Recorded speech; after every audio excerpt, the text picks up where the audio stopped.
Higit 4 na milyong piso, ganyan kalaki ang nakumpiskang high-grade marijuana o kush sa buy-bust operation sa Caloocan. Magbabalita si Hannibal Talete.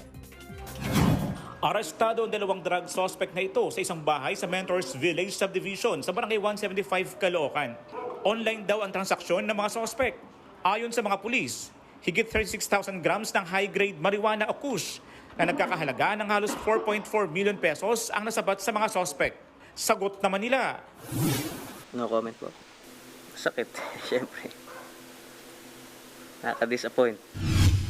Sa Quezon City naman, bistado ang lamang kush ng kahon ng gatas na iniwan sa isang fast food. Binuksan ito ng mga otoridad dahil sa masangsang na amoy. Kaya nadiskubre ang aabot sa 223 gramo ng kush na nagkakahalaga ng higit 300,000 piso. Arestado ang 26 anyos na lalaking nag-claim nito. Nakakulong na siya sa Kamuning Police Station. Nasampahan na siya ng reklamong paglabag sa Comprehensive Dangerous Drugs Act.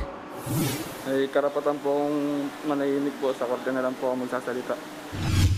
Ako si Hannibal Talete ng 1PH.